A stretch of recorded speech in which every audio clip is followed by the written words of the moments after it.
Il est bon de prier le Seigneur.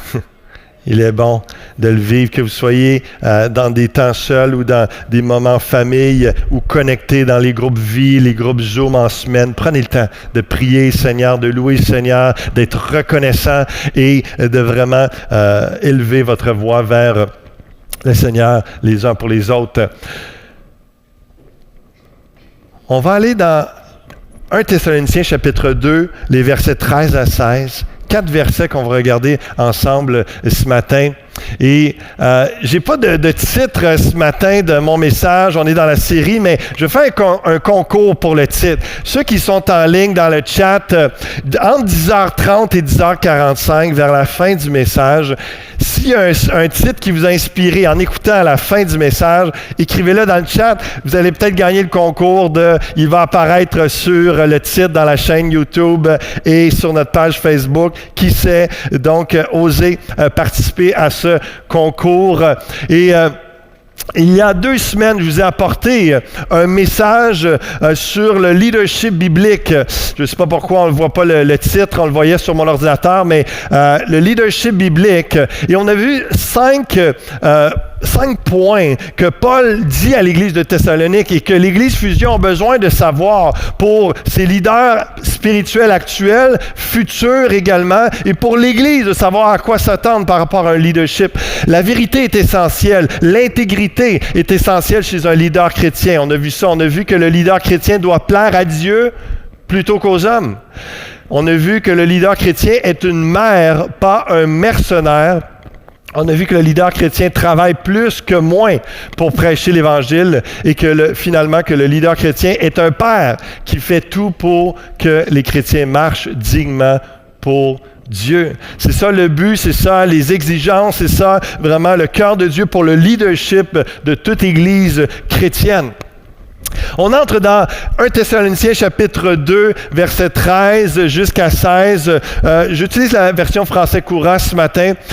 Nous remercions sans cesse Dieu pour une autre raison encore. Quand nous vous avons annoncé la parole de Dieu, vous l'avez écoutée et accueillie non comme une simple parole humaine, mais comme la parole de Dieu, ce qu'elle est réellement. Ainsi, elle agit en vous, les croyants. Frères, vous avez passé par la même expérience que les églises de Judée qui appartiennent à Dieu et croient en Jésus-Christ. Vous avez souffert de la part de vos compatriotes ce qu'ils ont souffert de la part des Juifs. Ceux-ci ont mis à mort le Seigneur Jésus et les prophètes et ils nous ont persécutés. Ils déplaisent à Dieu et sont ennemis de tous les hommes. Ils veulent nous empêcher d'annoncer aux autres peuples le message qui peut les sauver. Ils complètent ainsi la série de péchés qu'ils ont commis dans tous les temps. Mais la colère de Dieu les a finalement atteints. Vous allez comprendre que c'est un texte sérieux qui adresse des vérités sérieuses. Et on va regarder à quelques affirmations théologiques. Qu'est-ce qu'on peut comprendre? Qu'est-ce qu'on peut apprendre de Dieu sur ces 4 versets? Je vais vous en nommer rapidement 8 et on va s'arrêter à 3 d'entre elles seulement ce matin parce que plusieurs d'entre elles, on les a déjà vues dans les messages précédents. Une des choses qu'on peut voir, c'est que Dieu parle par des messagers. Il dit que non seulement lorsqu'on lit la Bible, mais il dit lorsqu'il y a un messager qui parle de Dieu, c'est pas juste une parole d'homme, c'est une parole de Dieu. Et pas juste les prédicateurs comme moi. Chacun d'entre vous, lorsque vous allez parler de Jésus à quelqu'un, lorsque vous allez enseigner la parole de Dieu à vos enfants, à vos collègues de travail, à des gens autour de vous, vous êtes en train de communiquer pas juste une parole d'homme, mais une parole qui est de Dieu, qui vient de Dieu directement. La parole de Dieu agit en nous en croyant. On va y revenir plus tard. Dieu n'épargne pas l'Église des souffrances et des persécutions. On a parlé de ça avec Pasteur Serge il y a quelques semaines. C'est un fait, c'est une réalité, puis Paul le mentionne. Il l'amène comme si c'était normal. L'Église de Thessalonique, vous avez des persécutions parce que vous croyez en Jésus-Christ, mais vous êtes comme les églises de Judée. Il mentionne ça, c'est la même réalité. Et Jésus-Christ a souffert, les chrétiens souffrent. Jésus n'a jamais dit que le ciel était sur la terre, que le paradis était sur la terre. Et c'est une réalité de ne pas le voir comme une malédiction, mais comme une réalité d'un combat spirituel et de justement comment la réalité que Dieu existe, que le diable existe et qu'il y a un combat et qu'il y a un plan pour que l'Évangile soit arrêté. Et combien l'Évangile perce, combien Dieu réussit à accomplir son plan malgré toute personne dans ce monde depuis des millénaires et qui essaie d'arrêter le plan de Dieu. Jésus et les chrétiens ont été rejetés par la majorité des Juifs. C'est ce que Paul nous enseigne et ce qu'on voit dans l'histoire de l'Église. Qu'est-ce qu'on apprend sur Dieu dans ces 4 versets également? Ces Juifs qui ont tué Jésus, qui ont persécuté les chrétiens, déplaisent à Dieu et sont ennemis de tous les autres peuples. Pas l'ensemble forcément des Juifs, mais Paul dit, il y a des Juifs, oui, en complot avec des Romains, ils ont mis à mort Jésus. Ça déplaît à Dieu. Et il dit, ces mêmes Juifs, de génération en génération, ils ont tué les prophètes dans le passé, ils ont mis à mort Jésus, et là, ils essaient d'arrêter l'Évangile. Ils m'ont persécuté, Paul dit, ils vous persécutent. Ça continue. Mais ça déplaît à Dieu. Ça déplaît à Dieu. Empêcher que la bonne nouvelle de Jésus soit annoncée à toutes les nations est très grave aux yeux de Dieu. On pourrait dire, comme l'expression d'aujourd'hui, un crime contre l'humanité. Pourquoi? Parce que les Juifs, dans leur jalousie, empêchaient que les autres nations reçoivent la vie éternelle. Ils faisaient tout en sorte pour mettre des bâtons dans les roues à Paul, aux différents apôtres, aux évangélistes, pour leur faire arrêter, parce que pour eux, le salut était juste pour eux. Même Pierre, l'apôtre Pierre, a eu besoin d'une vision. La nappe qui a eu une vision où Dieu lui a dit « Ne considère pas impur ce que je considère pur ». Et c'est là qu'il a commencé à comprendre que l'Évangile n'était pas juste pour les Juifs, mais pour toutes les nations. Et 2 dernières choses qu'on peut apprendre sur Dieu dans ces 4 versets, c'est que Dieu est patient. Parce que le rejet des messagers de Dieu, comme je viens de vous l'expliquer, par les Juifs, ne date pas seulement du temps de Paul, mais de plusieurs siècles, même avant Jésus-Christ. Et Jésus disait aux pharisiens, entre autres, il disait, vous m'écoutez pas, et il faisait des paraboles comme quoi Dieu envoyait des messagers. Vous avez tué tous les messagers, et là, le vigneron, il pense, j'ai envoyé mon propre fils, ils vont au moins écouter mon fils. Et non, ils ont tué le Fils aussi. Et donc, il y a toute cette réalité, ce que Paul mentionne ici, mais ça démontre la patience de Dieu, parce que comme il est patient vers nous, comme il est patient vers l'humanité, il ne punit pas tout le monde à chaque chose de mal qu'on fait. Dieu est patient, il veut que tous soient sauvés. Mais Dieu est patient, mais en même temps, Dieu est juste. Les péchés ne restent pas impunis. La colère de Dieu rend justice, et c'est ce que Paul parle aussi au verset 16. On va y revenir. Le premier point que je veux revenir et m'arrêter ce matin, Dieu parle par des messagers. Est-ce que vous pouvez dire à quelqu'un à la maison ici, Dieu parle par des messagers? Vous avez le droit de donner un petit coup de coude à la maison ou simplement vous regardez ici, Dieu parle par des messagers.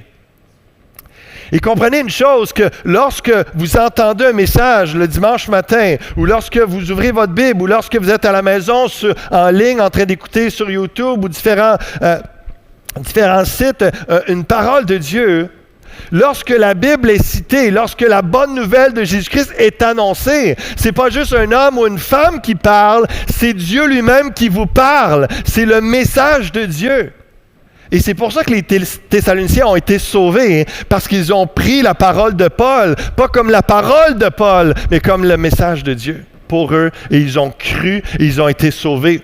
C'est quoi la différence entre un chrétien qui n'avance pas dans sa vie chrétienne et qui fait juste, il a comme juste switché une philosophie pour une autre, et ça marche pas, il a comme pas la réalisation des promesses de Dieu dans sa vie, parce qu'à quelque part, il a commencé à juste voir, ou peut-être depuis le début, il voit juste ce qui est écrit ou des enseignements comme une philosophie humaine, comme des bonnes paroles de sagesse, comme des bonnes pensées pour... Certaines sont bonnes, je vais les mettre en pratique, je devrais mieux me sentir.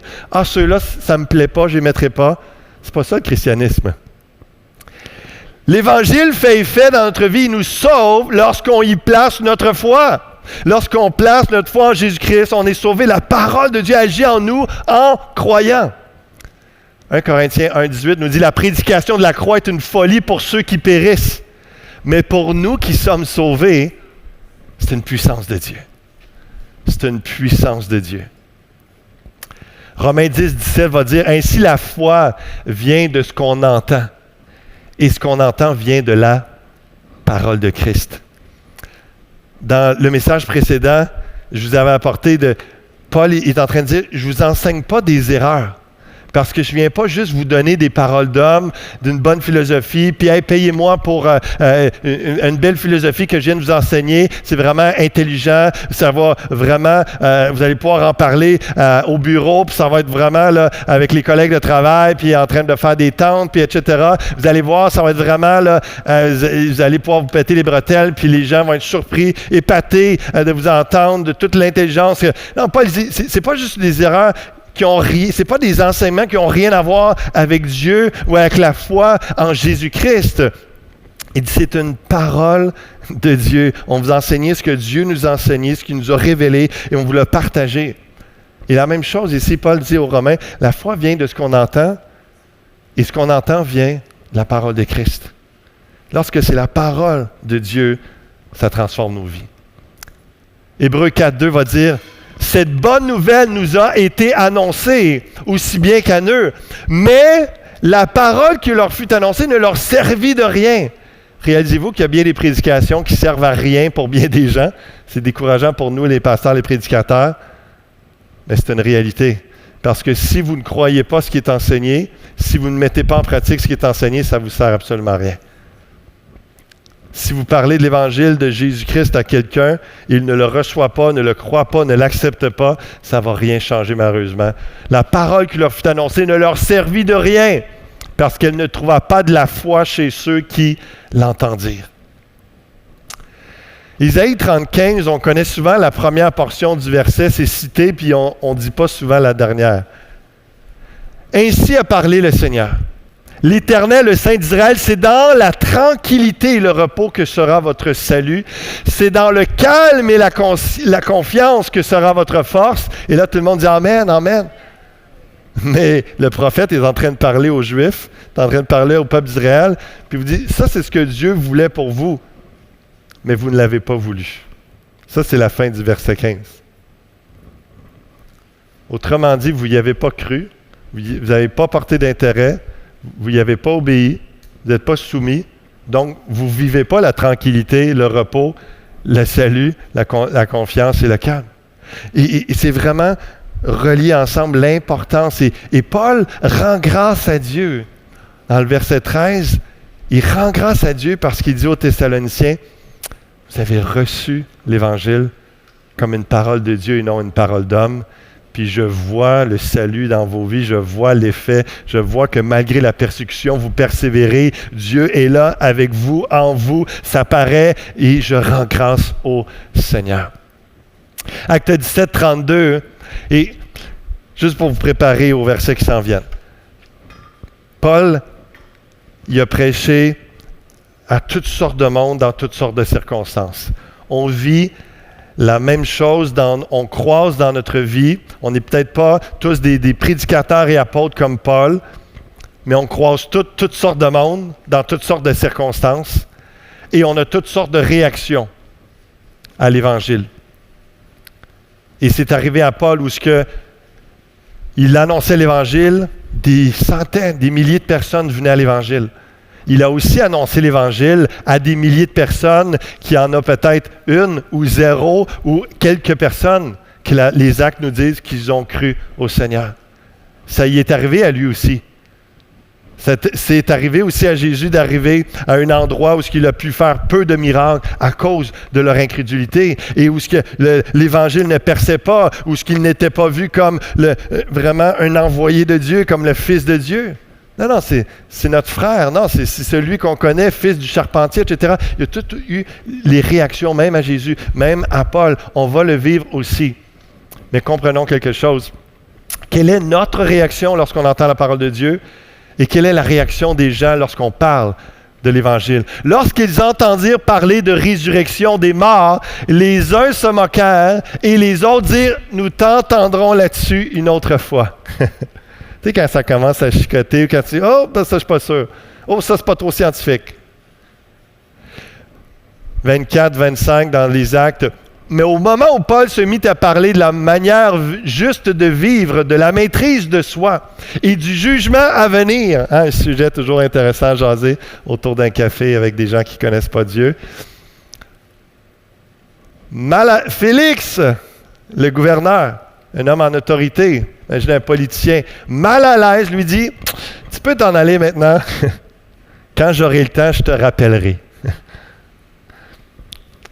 Ça ne m'intéresse pas trop ce que tu es en train de me dire. J'y crois pas trop. J'aime mieux pas trop y porter attention parce que ça me fait peur, parce que j'ai pas envie de conformer ma vie à ce que tu dis, à ce que la parole de Dieu dit, etc., etc. Maintenant, comme je dis, on a tous vécu ces moments où on croise ce genre de personnes-là. Mais ce qui m'importe dans l'instant présent, à cause du verset ici, c'est Paul, il parle à l'Église de Thessalonique, puis moi, je parle à l'Église Fusion. Puis je vous pose la question, est-ce qu'il y a des sujets lorsque vous entendez l'enseignement, que ce soit moi, un autre pasteur, ou une capsule, un enseignement que vous entendez, vous savez que c'est la Bible qui est prêchée, qui est enseignée. Puis là, je ne vous parle pas d'une doctrine pas trop sûre de l'interprétation sur l'ordre de la fin des temps. Je ne parle pas de ces choses-là. Je parle de choses par rapport à la sainteté, par rapport à la juste manière de vivre chrétiennement, à la maîtrise de soi, à notre caractère, à notre comportement. Puis, comme ces versets-là parlent, puis aussi la dimension de la foi, notre salut, de croire que simplement par la foi, la grâce de Dieu, on est sauvé, puis on est en attente de la résurrection, de la gloire de Dieu, la glorification de nos corps. Est-ce qu'il y a des sujets que, un peu comme des fois on fait notre téléphone, on fait juste flipper, on passe à autre chose. On fait, non, ça ne m'intéresse pas. Ah non, ça, j'aime pas ça. Est-ce qu'il y a des genres de messages qui fait en sorte que ça, je le prends, non, ça, je le prends pas. Non, ça, j'aime mieux remettre ça en question parce que ça me demanderait trop. Je ne veux pas me soumettre à ça. Je veux juste vous dire, l'Évangile et la parole de Dieu fait effet quand on y croit. Quand on a foi en la parole, et avoir foi en la parole et avoir foi en Dieu, ça veut dire que ça implique des actions, ça implique une mise en pratique. Il y a une réaction, il y a une conséquence, il y a une réponse à ce qui est prêché. Et c'est là que ça prend place. Combien de personnes ne sont pas sauvées, ils entendent l'Évangile, mais ne veulent pas se repentir. Ne veulent pas abandonner leur péché, ne veulent pas se détourner de leur vie présente, mais ils aimeraient avoir les avantages de Jésus, les avantages de la foi en Dieu, de l'Église, les avantages de ci, de ça. Ça ne marchera pas. L'Évangile prend action en nous lorsqu'on y croit. Lorsqu'on y croit. Et toute vérité de la parole de Dieu est sur le même principe. C'est en la vivant, en le recevant et en mettant en pratique sa parole que ça fait un effet. Êtes-vous des croyants qui ne croient pas? Je sais que c'est un non-sens, mais la question se pose parce qu'au Québec, combien de gens se disent croyants alors qu'on sait qu'ils ne croient pas? Félix, le gouverneur, lorsqu'il disait Paul, il pouvait se dire, oui, je croyais, moi. Ah oui, c'est vrai, il croyait en toutes sortes d'autres dieux. Et Paul lui parlait de Jésus-Christ, le Fils de Dieu, Dieu le Fils, ressuscité d'entre les morts, celui qui va juger les vivants et les morts au jugement dernier. Ah, lui, je ne suis pas sûr. Les autres dieux, est-ce que c'est plus simple, ou que la relation est plus facile, ou est-ce que je semble avoir plus de bénéfices pour moins de pertes ou des choses comme ça? Êtes-vous des croyants qui ne croient pas? Ça peut expliquer ce qu'on vit ou ce qu'on ne vit pas. Voici ce qui arrive quand on croit la parole qui vient de Dieu. Tu sais que Dieu est en contrôle et n'est pas dépassé par la pandémie et les faux prophètes qui dénoncent les complots partout. Tu n'es pas inquiété, tu n'es pas perturbé par ça parce que tu sais que Dieu est au contrôle. Tu es gagnant sur toute la ligne, soit qu'il te guérit ici-bas si tu es malade, soit il te guérit au ciel pour l'éternité. Tu es gagnant sur toute la ligne, tu le sais, tu as une conviction. Tu crois pour l'œuvre de Dieu ici-bas, mais tu sais que c'est pas ici le ciel, c'est l'autre côté. Tu sais que la souffrance n'est rien d'inhabituel pour les chrétiens et tu ne doutes pas de l'amour de Dieu. Jésus était le Fils bien-aimé de Dieu et il a souffert. Paul était aimé de Dieu, il a souffert. Les Thessaloniciens étaient aimés de Dieu, ils ont souffert. Donc, on ne fait pas d'association avec ça. C'est juste une réalité, puis on a confiance en Dieu et en son amour. Tu sais que tu es plus que vainqueur en Jésus-Christ lorsque tu crois la parole, parce que tu sais que Jésus a vaincu le péché, il a vaincu la mort, et que donc si on s'entend que si Jésus a vécu la mort, c'est comme le summum du mal, c'est le summum de ce qu'on ne veut pas vivre, ça veut dire que tu es plus que vainqueur par ta foi en Jésus-Christ sur toute situation. Sur toute situation. Je répète que voici ce qui arrive quand on croit à la parole qui vient de Dieu. Tu sais que tu possèdes la vie éternelle en Jésus-Christ par la foi en lui. Amen? Amen. Tu peux écrire Amen dans le chat. Gloire à Dieu. Oui, je crois en toi. Ce serait un beau chant à chanter. Oui, je crois en toi. On va regarder le verset où Paul parle que les Juifs déplaisent à Dieu. On va regarder c'est quoi particulièrement qui déplaît à Dieu. Dans l'Ancien Testament, parmi les pires choses qu'on voit qui reviennent souvent, qui déplaisent à Dieu, c'est d'adorer d'autres dieux. Dans un des commandements, c'est « Tu m'adoreras moi seul, tu n'adoreras aucun autre Dieu ». Et combien de fois le peuple d'Israël a été tenté, ils sont mis à adorer les autres dieux parmi les nations qu'ils envahissaient. Et l'autre chose qui déplaît à Dieu, c'est de vouloir, dans l'Ancien Testament, on voit ça après la sortie d'Égypte, après l'Exode, c'est le peuple d'Israël qui regarde en arrière. Lorsqu'on veut revenir à notre ancienne vie, ça déplaît à Dieu. Lorsqu'on veut revenir à nos anciennes choses, le peuple d'Égypte, le peuple d'Israël était sorti d'Égypte, de l'esclavage, puis pourtant, devant la mer Rouge, devant les défis, devant tout ce qui demandait de la foi, de la confiance, de l'abandon à Dieu, il regardait en arrière, puis il me semble qu'on était esclaves, on se faisait fouetter, on était enchaînés, on était obligés de faire ça, mais on avait des choses un petit peu plus sécuritaires. On savait qu'on allait manger. On était habitués à nos légumes, on était habitués à ci. Alors que Dieu a pourvu pendant 40 ans dans le désert. Donc, ça déplaît à Dieu. Mais dans le Nouveau Testament, la pire chose est d'empêcher les messagers de Dieu de partager la bonne nouvelle, le salut en Jésus-Christ à toutes les nations. Et c'est exactement ce que les Juifs faisaient.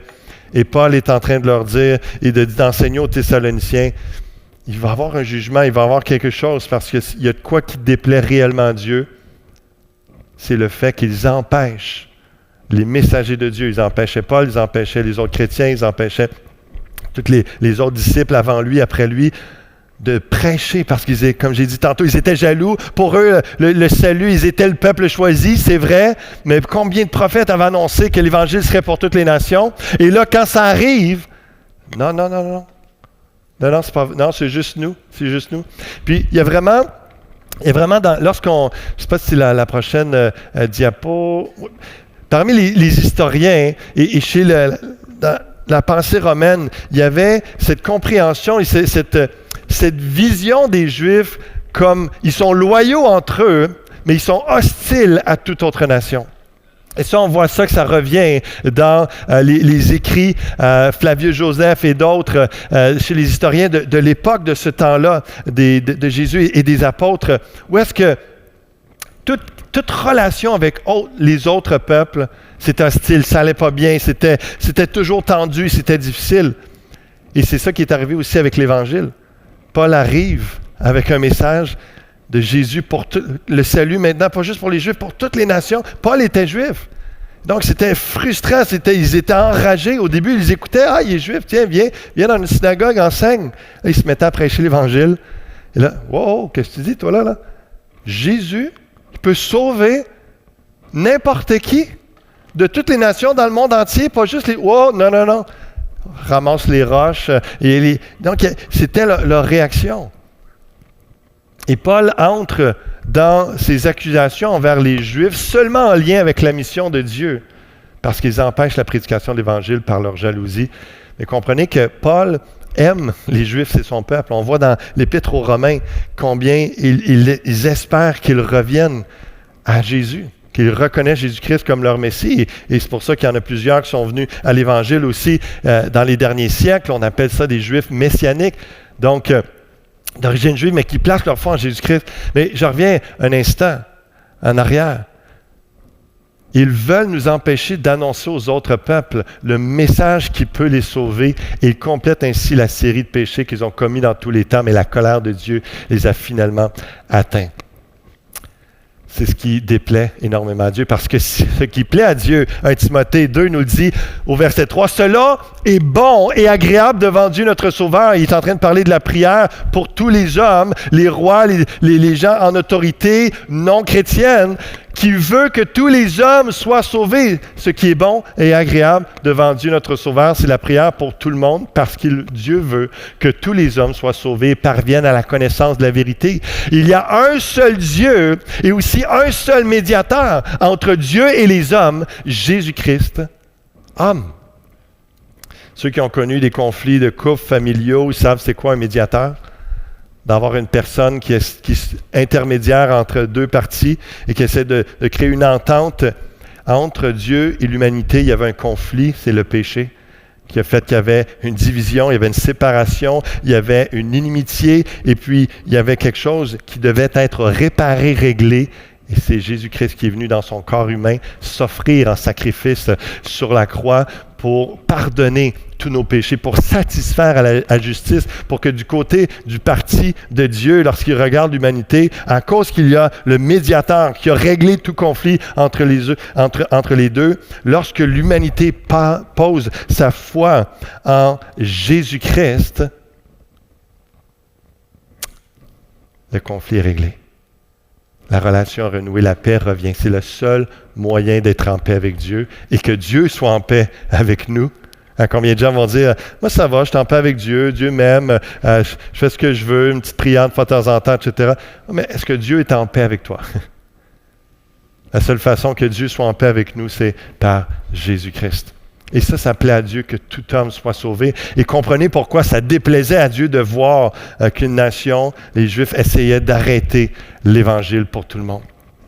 Empêcher l'Évangile, c'est grave, car comme Gene L. Green va expliquer, l'Évangile, ce n'est pas juste une philosophie qui conduit à une meilleure façon de vivre ou une thérapie qui promeut l'harmonie intérieure. Non, c'est plutôt la puissance de Dieu pour le salut de quiconque croit. Du juif, premièrement, puis du grec. Et lorsqu'on parle du grec, c'est les non-juifs, ça s'étend vers toutes les nations. Le ciel en Jésus, ce n'est pas juste d'échanger une philosophie pour une autre, une religion pour une autre, des techniques de bien-être intérieur par d'autres. Non, c'est une question de vie ou de mort. Une question de vie ou de mort. Ça, c'est le salut qu'on possède et qu'on peut communiquer à d'autres. Dans le livre que j'ai lu dernièrement, j'ai presque terminé, de Millennial Mosaic, ça parle de la génération des milléniaux et écrit par Reginald Beebe puis Joel Thiessen, Moneta Bailey, qui regardent, c'est des sociologues qui regardent au Canada comment pensent, vivent, réfléchissent les jeunes adultes en ce moment, puis ils comparent avec les boomers, les pré-boomers, puis toutes les différentes générations X. C'est intéressant de voir. Il y a plein de choses que éventuellement je pourrais vous reparler, mais à un moment donné, il parle de l'immigration au Canada. Et réalisez-vous que les nations, on n'a pas besoin d'aller dans un autre pays pour aller évangéliser les nations sont au Québec. Les nations, les immigrés sont là et ça plaît à Dieu qu'on accueille l'étranger, qu'on prenne soin des gens, qu'on leur communique l'Évangile. C'est bon d'aller vers les Québécois et c'est bon d'aller vers les Québécois qui ont émigré avec l'Évangile parce que c'est la mission de Dieu. Et en ce moment, c'est à tel point un enrichissement positif, les immigrants dans les églises, que s'il y a une croissance d'églises dans plusieurs régions au Canada et même au Québec, surtout à Montréal, c'est grâce à l'immigration. Parce que ces gens-là arrivent avec la foi. Dans un Québec et un Canada de plus en plus séculier, mais eux arrivent d'un autre endroit où est-ce que leur foi a été mise à l'épreuve, où est-ce qu'ils ont cru la parole de Dieu et ils veulent continuer de croire et ils voient des gens désintéressés de la foi, mais ils se rattachent à des églises et c'est quelque chose à considérer. Mais combien, juste dans la pensée de notre texte, comment ça déplaît à Dieu d'empêcher les nations de recevoir l'Évangile et comment nous, on a le privilège ici d'accueillir les nations. Et j'espère que Dieu est en train de vous parler, de dire, ouvre ton cœur aux autres. Ouvre ton cœur aux autres nationalités, aux autres cultures. J'étais tellement béni de savoir qu'on a une sœur dernièrement qui a donné sa vie au Seigneur, puis qui veut se faire baptiser, puis ça fait quelques années qu'elle est arrivée au Québec, et puis on va vous la présenter éventuellement, mais on se réjouit de voir les différentes cultures, différentes nationalités servir, de voir des personnes, des femmes en poste de leadership à l'Église qui viennent d'une autre culture, d'une autre nationalité. Et je suis tellement béni de voir. On est en train de préparer un dimanche missionnaire le 6 décembre. Vous avez eu une petite annonce tantôt.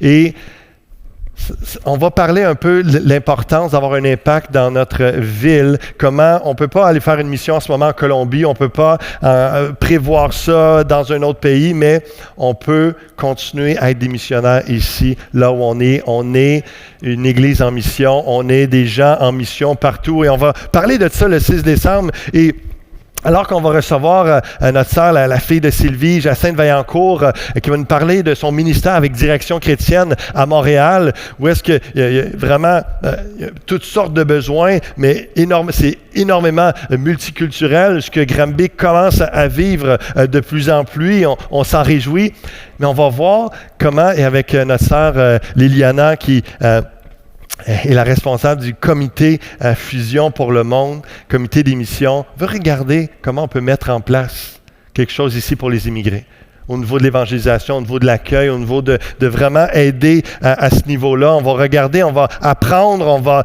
s'informer, c'est en prière.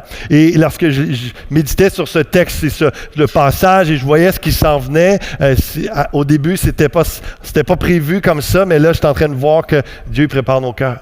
Dieu prépare nos cœurs à quelque chose et mettons ça en prière. Mais je reviens à la pensée principale de ce point-là dans le texte, c'est comment ce qui plaît à Dieu, c'est que toutes les nations soient sauvées. Et on a besoin de garder ça en tête, de voir qu'est-ce que je fais moi pour que le salut soit communiqué aux nations, puis le Québec fait partie des nations.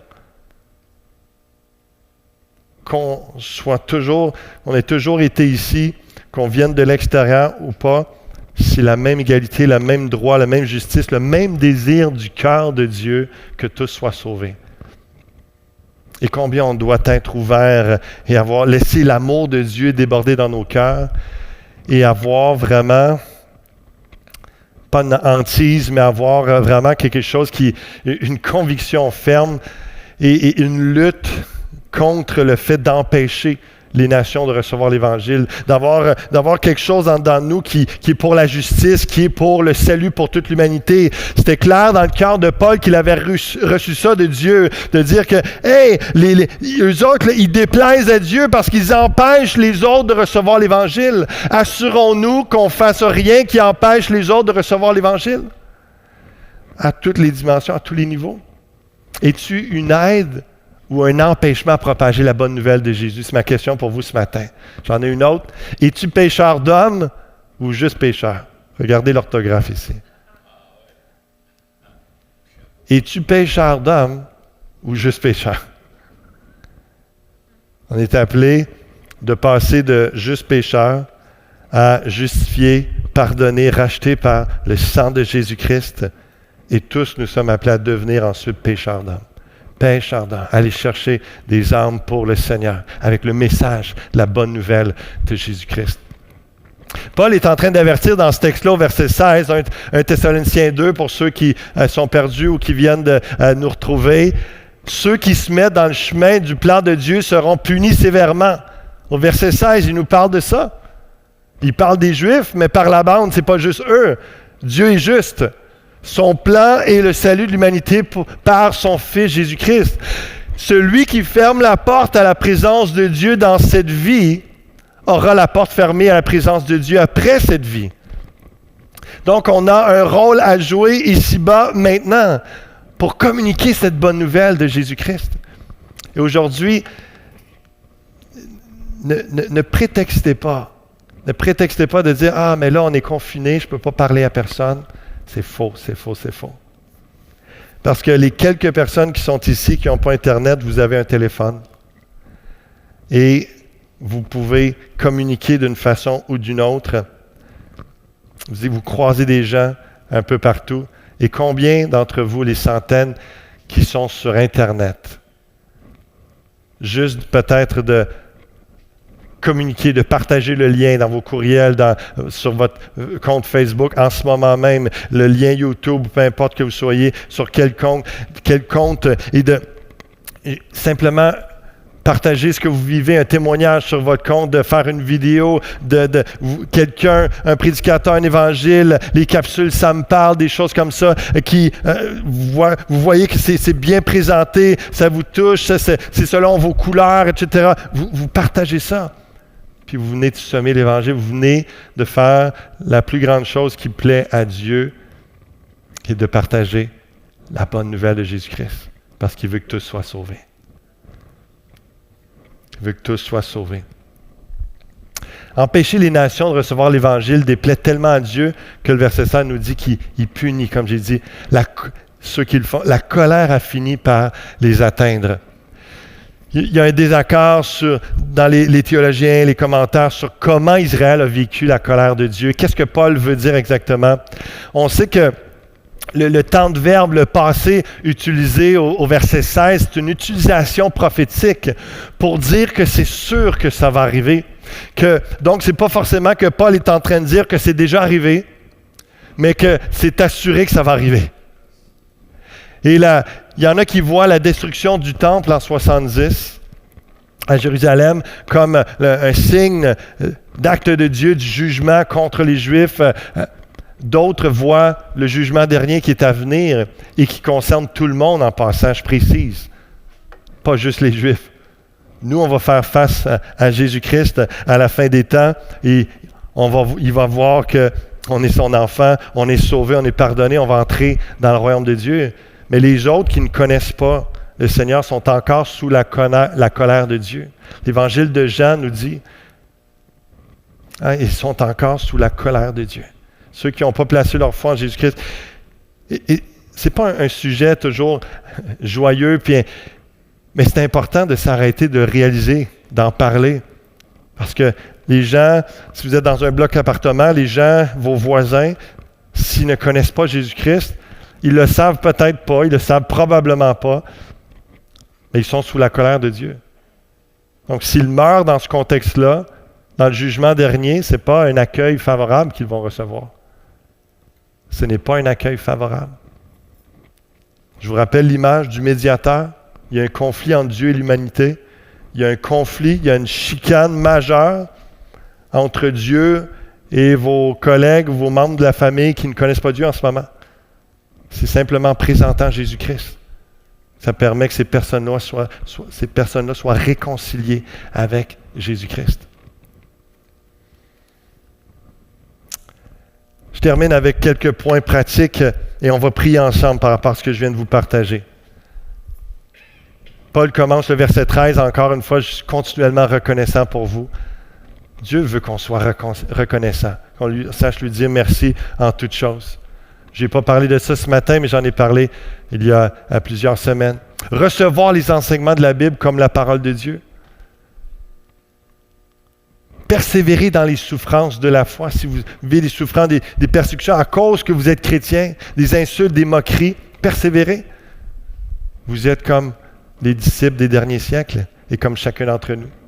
Partager l'Évangile et ne pas empêcher les nations au salut, c'est ce que Dieu veut que Fusion mette en pratique. Que ceux qui sont sauvés ne craignent pas la colère de Dieu. Ça fait partie de quelque chose qu'on peut dire merci Seigneur, parce que je n'ai pas à craindre ta colère, je n'ai pas à craindre ton jugement. Je n'ai pas à vivre sous un stress de « Ah, j'ai péché, j'ai manqué, j'ai désobéi, et là, je vais avoir une claque, Dieu va être fâché. » Dieu va nous châtier, Dieu va nous corriger, va nous enseigner comme un père aimant le fait. Comme vous le faites, comme parent qui aime ses enfants, qui ne veut pas le mal, mais pas comme un Dieu de colère de justice qui va vous foudroyer de mort, ou vous envoyer des malédictions. Vous n'êtes plus sous la colère de Dieu. Vivez comme tel, vivez comme une grâce, comme dans la paix du Seigneur parce que vous êtes en paix avec Dieu. Mais que les non-sauvés craignent la colère de Dieu. Que ceux qui ne connaissent pas Jésus craignent la colère de Dieu. On a tellement de choses pour nous divertir aujourd'hui, pour nous enlever d'une pensée qui nous stresse, d'enlever d'une pensée d'un jugement, d'une punition, de la justice. Puis on pourrait dire que c'est particulier de notre époque, mais tantôt je vous ai lu des textes dans les Actes que c'était la même réaction. Gouverneur Félix, ou les Athéniens, Acte 17, Acte 24. Acte 24 surtout par rapport à la justice, la tempérance, le jugement à venir. Oh, on va se parler de ça peut-être une autre fois, si ça ne dérange pas. Mon café est rendu froid, là, on va arrêter ça. Puis,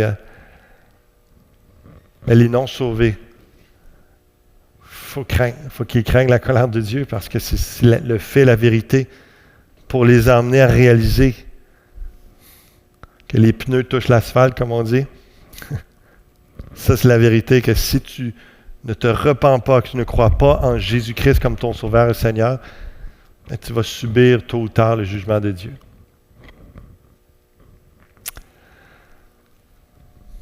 C'est pourquoi que je vous défie cette semaine de partager la bonne nouvelle. Le Seigneur a une personne, ne serait-ce qu'une personne. Parce que c'est le cœur de Dieu, c'est ce qui plaît à Dieu. Et ce qui déplaît à Dieu, c'est quand quelqu'un empêche que l'Évangile soit présenté. Prions ensemble. Terminer avec ça ce matin, avec ce temps de prière.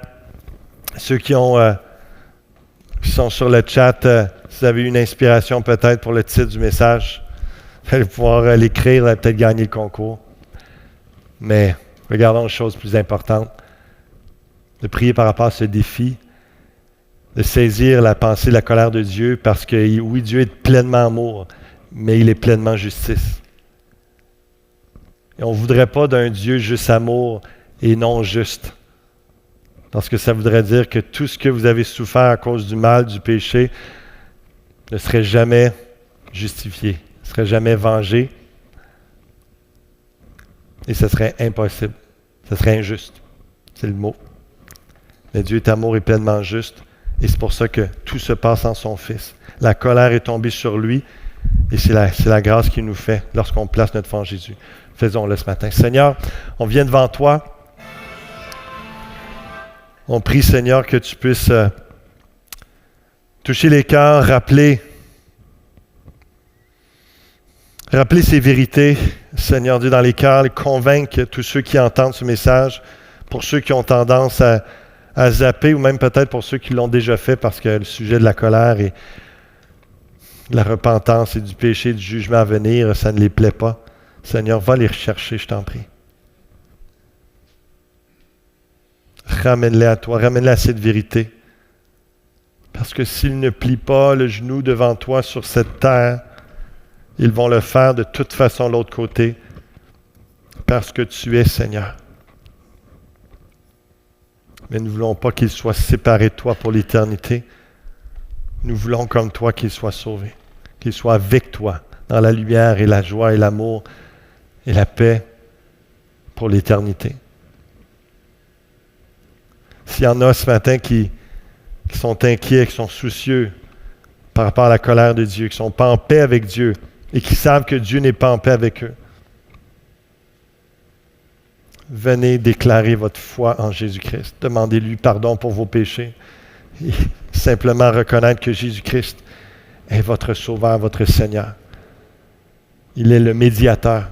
Il est celui qui peut régler tout conflit entre vous et Dieu. C'est la solution de Dieu pour que vous soyez sauvés pour l'éternité. Seigneur, je veux te prier une libération pour ceux qui sont chrétiens, ont reçu l'Évangile, ils croient, mais il y a certaines choses de ta parole qu'ils ne croient pas, qui font en sorte qu'ils vivent encore en ce moment sous la colère au lieu de vivre ta paix, ta bénédiction sous la grâce de Dieu. Viens les libérer dans ton nom, Jésus. Viens par ta parole, viens, Seigneur, les emmener à une meilleure communion avec toi, à vivre, à goûter, à sentir combien tu es bon, Seigneur. À expérimenter une relation avec toi réelle, véritable, dans l'amour et non dans le jugement, sur le principe des mérites, des conséquences et des punitions. Seigneur Dieu, aide ton Église à vivre dans ta paix parce que nous ne sommes plus sous ta colère, mais sous ta grâce. Merci Jésus. Merci, Père, d'avoir envoyé ton Fils. Et Père, je prie pour tous ceux, les dizaines et les centaines qui vont entendre ta parole par chacun d'entre nous. Parce que nous avons aussi entendu ce matin que ce n'est pas un homme qui parle lorsqu'on prêche ta parole, lorsqu'on annonce ton évangile, c'est toi-même qui parles au cœur. Alors, lorsque chacun d'entre nous allons le faire cette semaine, que ce soit par les réseaux sociaux ou par téléphone ou par les contacts directs que nous aurons cette semaine. Prépare les cœurs, que le voile se lève devant les yeux à la prédication de ta parole, à l'annonce, au témoignage, même dans des témoignages bien simples, où est-ce qu'on parle que Jésus-Christ, tu as été crucifié, tu es mort pour le pardon de nos péchés, que le troisième jour, tu es ressuscité, et que lorsqu'on place notre foi en toi, nous sommes sauvés. Pardonner, justifier, c'est aussi simple que ça. Seigneur, donne les bonnes paroles à tes enfants cette semaine pour relever ce défi, mettre ta parole en pratique et permettre que ton cœur se réjouisse de voir des dizaines et des centaines de personnes venir à toi, recevoir, croire, accepter la bonne nouvelle de Jésus-Christ, qui n'ont pu être en chicane avec toi, oh Dieu. Ils peuvent être accueillis dans tes bras d'amour. Être vus comme blancs comme neige par le sang de Christ. Merci Seigneur. Remplis-nous de la puissance de ton esprit pour ce témoignage cette semaine et semaine après semaine. Et glorifie ton nom au travers de l'Église. Merci pour tout ce que tu fais. Alléluia. Amen et amen. Que Dieu vous bénisse abondamment. Prenez le temps de vous saluer sur le chat et ici fraternellement. Et je vous souhaite une bonne semaine. Que Dieu vous inspire les paroles à dire aux autres pour le salut de l'humanité. Amen. Soyez bénis.